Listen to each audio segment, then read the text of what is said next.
Hello, this is Frank Hatherley for Stage Whispers Television. Look, we're at the Langham Hotel in Sydney. It's a rather posh venue for a media conference, but then we've got some very posh actors to see today. Royalty, acting royalty in fact. Angela Lansbury is here. She's in town and she's doing a 5-month tour of Driving Miss Daisy with James Earl Jones. So we're going to see some of the cast. Ladies and gentlemen, without any further ado, you don't want to hear any more from me, but I'd like to introduce you to Boyd Gaines, James Earl Jones, and Angela Lansbury.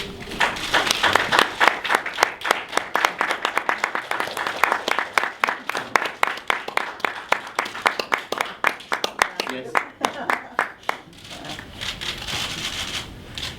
So to start, welcome to Australia to the three of you. And Angela, I know you were here in 1959 making the movie of A Summer of the 17th Doll, the famous Australian play. And James, you visited several years ago on a holiday. But Boyd, this is your first trip, isn't it? My first trip. Yeah. So, Angela, tell us a little bit about, when you first came here in 1959 to do the movie. You were here for what, a month or so, were you? Or? Well, I was here over Christmas. I was here for 12 weeks, actually. And I had a flat down at Point Piper. Yep. And I had my children with me and a nanny. And we had the most wonderful life. And I shot the movie with Anne Baxter and Ernest Borgnine and John Mills, distinguished British actor. And we had a wonderful time. We were here about 12 weeks, and we shot the movie out in French's Forest. It was a beautiful experience because I got to live the Sydney life. I really did. And I rented a car and drove all around the city, went to the beaches and took the kids to Bondi and that. And it was a particularly lovely experience. I'll never forget it. And James, it was a fleeting visit last time you were here, but this time you're obviously going to have a great opportunity because you're here for 5 months with this tour to see a lot more of Australia. In fact, 4 states rather. Yeah. Yeah. So that's an adventure. Yes. Yeah. A real one. Yeah, a real adventure. Yes. And of course, I must say that yourself and Boyd had just finished doing the play in London and in New York over a few years back, and the opportunity now to come back to re-look at the play and to have a new co-star, which is very exciting. So I gather you start rehearsal this afternoon, which is great. So it's re-looking at it totally from scratch, which is a great adventure for actors coming back into something, and also for you being the first time doing this. Absolutely. Yeah. I mean, yes, I'm like this. Here I am working with the greatest, and I've never done it, but they're absolutely up to here with it. So it'll be interesting. A new Daisy means a new play. New play. Well, thanks for saying that. I mean, obviously, we all bring something different to our performances, and I hope I will surprise you and shock you a little, and make life interesting, and make it kind of old new. And Boyd, I've seen you several times in New York. I'm so sorry. No. And a 4-time Tony winner here too. And there's not too many actors and actresses in the world that can actually have 4 of these statuettes on their mantelpiece at home. That's very, right, 5. She's got 5. Oh, I know. Well, that's why I said 4. 4 or 5. But there isn't a lot of people that can actually say that. And your trip down under, this is the first time, as you were saying. First time when I was a kid, my father kept fantasizing about immigrating here, as did a number of families in that time. So it's always held a certain mystique for me. And I've worked with a number of Australian actors. Yeah. Just adore it. Oh, terrific. Well, I think we're going to have a great time here. So, ladies and gentlemen, if you have any questions that you would like to feed from to us, we're very open to that.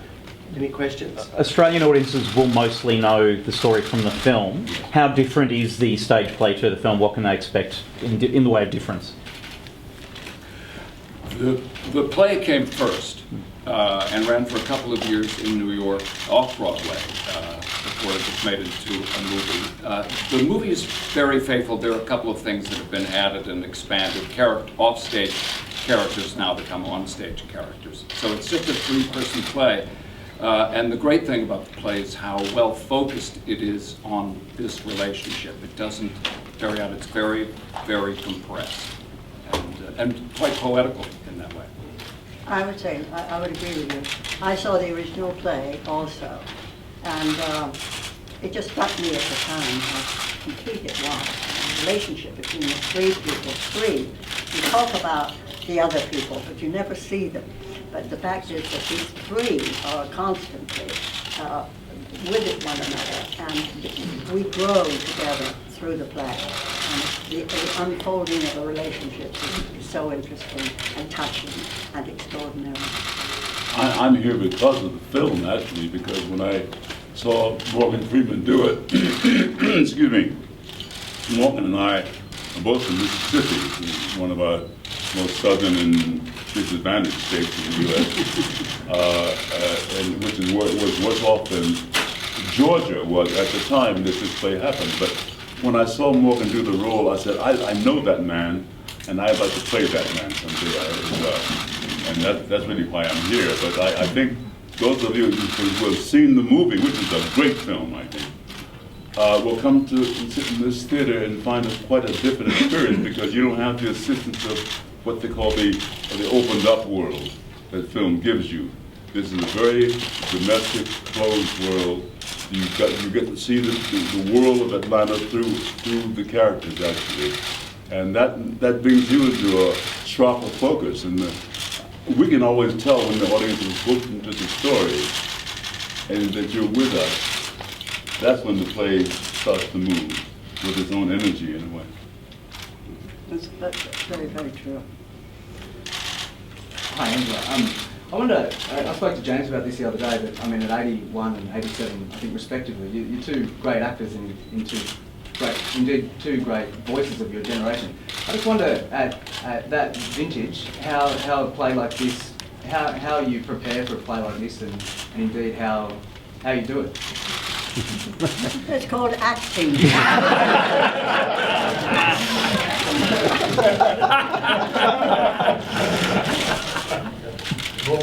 There's a young man named David Esbjornsen who has his influence on this play, and I'm waiting to see what happens between the new Daisy and the older director. I mean, that's going to be fascinating, how he puts it together. Again, it's a very spare. It has no extra calories in it, this play. I'm the only extra calorie.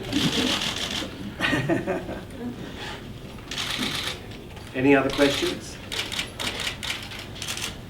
Well, the play opens early February in Brisbane, and then we come to Sydney at the Theatre Royal, then the Comedy Theatre in Melbourne, and then Her Majesty's Theatre in Adelaide. So our friends here will be in Australia through to early to mid-June, I think, if I remember rightly, which is quite a long tour, which I'm absolutely, as a producer, thrilled that they want to come and spend this time in Australia. And I think it's been a long time, as we say in Australia, between drinks, that we've had the calibre of these three wonderful artists on our shores to spend that amount of time in a play in Australia. So we are thrilled. I know the audiences will be absolutely thrilled, and it is a very smart, elegant piece.